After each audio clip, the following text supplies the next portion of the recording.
Hello student. आज की इस क्लास में हम पढ़ेंगे डायमेंशन के बारे में। ठीक है student, write down topic dimension.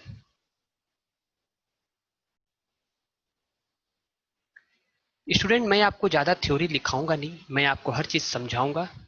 आपको इस वीडियो के डिस्क्रिप्शन में एक ऐप मिलेगा, उस ऐप को डाउनलोड कर लेना। उसमें आपको नोट्स भी प्रॉपर हैंड रिटन नोट्स मिल जाएगा, क्योंकि लिखाने से टाइम थोड़ा वेस्ट होगा। मैं आपको पूरी फिजिक्स समझाऊंगा अच्छे से। डायमेंशन के अपन बेसिक से स्टार्ट करके एडवांस तक के क्वेश्चन को बनाएंगे। हमने इससे पहले वाले क्लास में आपको physical quantity, types of unit बताया था। आज स्टार्ट करते हैं डायमेंशन। डायमेंशन क्या होता है? देखो स्टूडेंट, टोटल मैंने आपको बताया था 7 फंडामेंटल फिजिकल क्वांटिटी है। 7 फंडामेंटल फिजिकल क्वांटिटी होती है। कौन कौन सी होती है आपको पता है?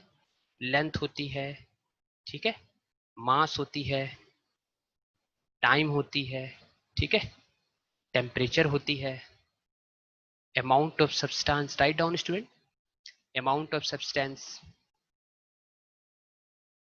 ठीक है, इलेक्ट्रिक करंट, ठीक है स्टूडेंट, इलेक्ट्रिक करंट होती है,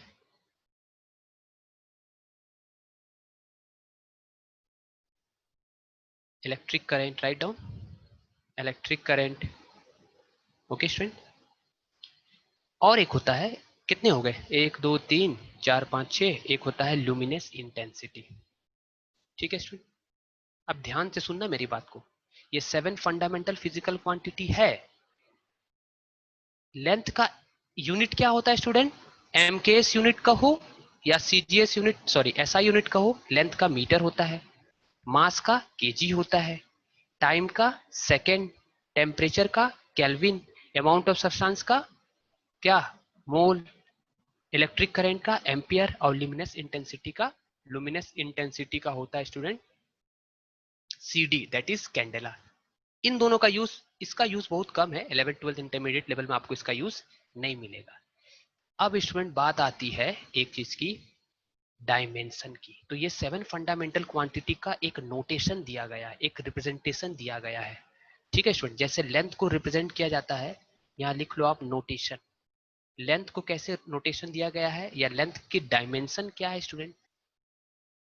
लेंथ की डायमेंशन होती है एल, मास की होती है एम, टाइम की होती है टी, टेम्परेचर की होती है, ठीक है, टेम्परेचर की के होती है, एसआई यूनिट तो केल्विन स्टूडेंट, ठीक है, और के से रिप्रेजेंट करते हैं, किसी बुक में थीटा भी लिखा गया है, दोनों सही है। मोल को स्मॉल एम ओ एल से लिखते हैं, इलेक्ट्रिक करंट को आई से, किसी बुक में ए से, दोनों से लिखा गया है। ये ampere student.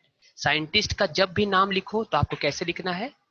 AMPERE, small ampere लिखना है। और अगर आप सिर्फ न्यूटन, जैसे आप मान लो न्यूटन के बारे में तो जानते ही हो, न्यूटन कौन है? न्यूटन एक साइंटिस्ट है, फोर्स का यूनिट है स्टूडेंट। तो आप जैसे 5 न्यूटन लिखते हो तो आप इसको ऐसे लिखना, NAWTON। साइंटिस्ट का नाम पूरा अगर लिखना है तो स्मॉल लेटर में लिखना पड़ता है, और अगर आप सिर्फ सिंबल लिखना चाहते हैं तो कैपिटल लेटर में। ठीक है, कैंडेला का क्या हो गया यहाँ पर CD। अब स्टूडेंट मैं आपसे एक सवाल पूछता हूं कि find the dimension of area. ठीक है student, find the dimension of area. ठीक है, तो डायमेंशन, एरिया का डायमेंशन क्या होगा स्टूडेंट? ठीक है, तो एरिया का आपको फॉर्मूला मालूम होनी चाहिए। आपने 10th में पढ़ा था, एरिया क्या होता है? सर्कल का एरिया पाई आर स्क्वायर होता है ना। अगर रेक्टेंगल की बात करें तो L इंटू बी होगा, है ना स्टूडेंट। तो लेंथ क्या है? लेंथ जानते ही हो, लेंथ, लेंथ को हम किस में मेजर करेंगे? L से, उसका डायमेंशन क्या होगा? L। ब्रेथ भी एक तरह का लेंथ ही है, तो उसका भी क्या लिखेंगे हम? Dimension L। तो आपको क्या मिल रहा है स्टूडेंट? L स्क्वायर मिल रहा है। ठीक है, आप इसको कैसे लिखोगे? L square. तो आखिर एरिया में और लेंथ में क्या डिफरेंस है? एरिया को कहते हैं फिजिकल, डिराइव्ड फिजिकल क्वांटिटी, और लेंथ को कहते हैं फंडामेंटल फिजिकल क्वांटिटी। एरिया जो है वो डिराइव्ड है, और डायमेंशन किसका हम निकाल सकते हैं? दुनिया के कितनी भी डिराइव्ड फिजिकल क्वांटिटी का आप चाहो तो फंडामेंटल फिजिकल क्वांटिटी के टर्म में निकाल सकते हो। ठीक है स्टूडेंट, आपको समझ में आया मैं क्या बोल रहा हूँ? जैसे यहाँ तो मैंने एरिया का निकाला, आप यहाँ तक नोट कर लो पहले, चाहे वीडियो को पॉज करके आप लिख सकते हो। चलो स्टूडेंट,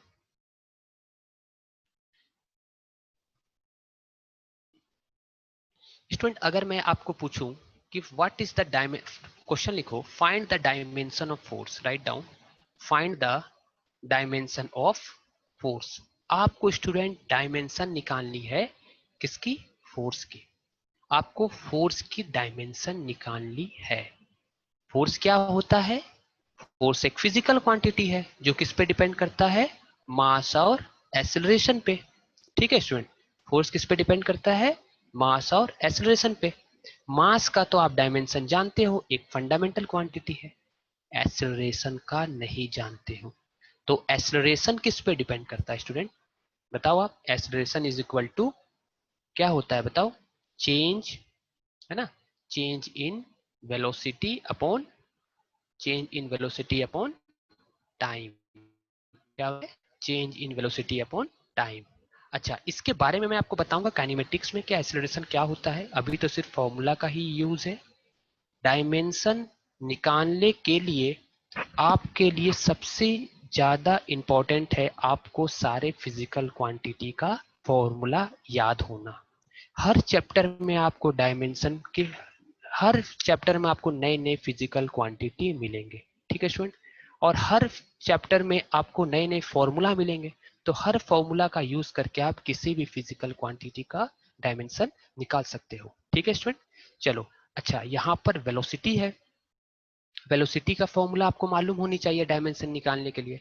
तो वेलोसिटी का फॉर्मूला क्या होता है student? Displacement bye, write down, displacement by time. Displacement by time किसका फॉर्मूला है स्टूडेंट? ये वेलोसिटी का फॉर्मूला है। ठीक है, अब देखो, अब डिस्प्लेसमेंट तो ऐसी फिजिकल क्वांटिटी है जिससे तुम ऑलरेडी अवेयर हो, बचपन में पढ़े थे ना, shortest distance between initial point and final point. ठीक है, तो है तो एक तरह का लेंथ ही, और लेंथ का डायमेंशन क्या था बताओ? 7 फंडामेंटल क्वांटिटी में लेंथ भी आ रहा था, और लेंथ का डायमेंशन क्या था? एल। ठीक है, टाइम का डायमेंशन क्या था? टी। तो इसकी डायमेंशन निकल गई एल बाई टी। अब स्टूडेंट एक्सेलरेशन का आप निकाल सकते हो वेलोसिटी बाय टाइम। ठीक है, sorry, velocity by time.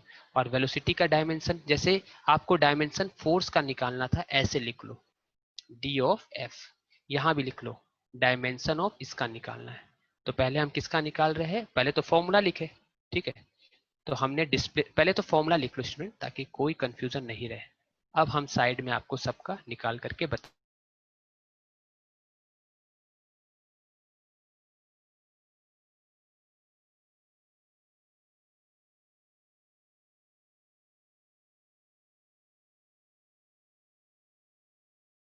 Of force हमें निकालना था स्टूडेंट। ठीक है, तो हमारा क्या क्वेश्चन था स्टूडेंट? फॉर्मूला हमें चाहिए था, तो dimension of mass into acceleration था। आपको अभी बताया थोड़ी देर पहले कि मास का तो डायमेंशन पहले से ही पता है, दैट इज एम। ठीक है स्टूडेंट, और एक्सेलरेशन वेलोसिटी और टाइम पे डिपेंड कर रहा था। ठीक है, एक्सेलरेशन क्या था? वेलोसिटी बाय टाइम था। ठीक है, और वेलोसिटी क्या था student? Velocity is equal to displacement by time. यहाँ एस क्या है? एस को कहते हैं डिस्प्लेसमेंट। ठीक है स्टूडेंट, डिस्प्लेसमेंट बाय टाइम। तो हमें फोर्स का डायमेंशन स्टूडेंट निकालना है। अब एक चीज देखो यहाँ पर स्टूडेंट, कि हम इसका डायमेंशन कैसे निकालेंगे। तो सबसे पहले हम बैक से जाएंगे। ठीक है, तो सबसे पहले हम डायमेंशन निकालेंगे, डायमेंशन ऑफ वेलोसिटी। ठीक है, डायमेंशन ऑफ वेलोसिटी क्या होगा? Dimension of S by T. और इसको आगे कैसे लिख सकते हैं? This is equal to dimension of S upon dimension of T, ऐसा लिख सकते हैं इसे हम। ठीक है, अच्छा, एस क्या था स्टूडेंट? एक तरह का लेंथ है। तो लेंथ की डायमेंशन क्या होती है? लेंथ की डायमेंशन है तो डिस्टेंस ही। तो आप यहां पर एल लिख सकते हो। ठीक है, और टाइम का डायमेंशन क्या होता है? टाइम का डायमेंशन टी होता है। तो वेलोसिटी की डायमेंशन आपने निकाल ली। अब बात आती है एक्सेलरेशन की, तो आप यहां तक नोट कर लो स्टूडेंट। अब एक्सेलरेशन का डायमेंशन अगर निकालना है, तो डायमेंशन किसका निकालना होगा? Velocity bye dimension of time. अच्छा, डायमेंशन ऑफ वेलोसिटी आपने कितना निकाला है देखो, और नीचे क्या होगा? Dimension of time. ठीक है स्टूडेंट, तो आप यहां पर, मैं थोड़ा सी इरेज कर रहा हूं स्टूडेंट। ठीक है, यहां पर मैं एक चीज थोड़ा सी इरेज कर रहा हूं। तो आप यहां पर देखो L/T था ना, L/T को आप क्या लिख सकते थे स्टूडेंट? L/T को आप क्या लिख सकते थे? देखो यहाँ L/T था ना, ये L/T को आप लिख सकते थे ऐसे, L t⁻⁻1, इस तरह से आप लिख सकते थे। ठीक है, तो यहाँ पर क्या लिखोगे आप? L t⁻⁻1। ये किसकी डायमेंशन हो गई?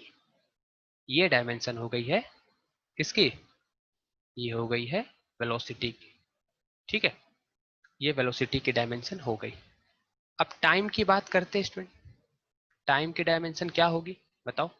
टाइम की डायमेंशन तो t है, तो ओवरऑल डायमेंशन क्या निकल गया? यहाँ पावर 1 है, ऊपर जाएगा तो माइनस हो जाएगा, मीन्स L t-2। ठीक है स्टूडेंट, तो डायमेंशन ऑफ एक्सीलरेशन क्या निकला स्टूडेंट? L t-2।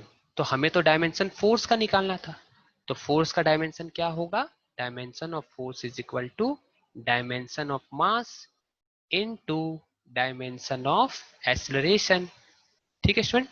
अच्छा, डायमेंशन ऑफ मास मैंने आपको बताया था, ये फंडामेंटल क्वांटिटी है, और एक्सीलरेशन का डायमेंशन आपने कैसे निकाला है? L t-2। यहाँ लिख लो आप L t-2। अब इसको थोड़ा डब्बे में ऐसे बंद कर दो। ठीक है स्टूडेंट।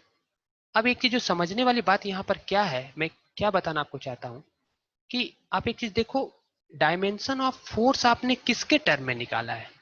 डायमेंशन ऑफ फोर्स आपने किसके टर्म में निकाला है? MLT। ठीक है, तो डायमेंशन इसमें हम कैसे कहेंगे? डायमेंशन ऑफ फोर्स क्या होगा स्टूडेंट? यहां तक आप नोट कर लो पहले।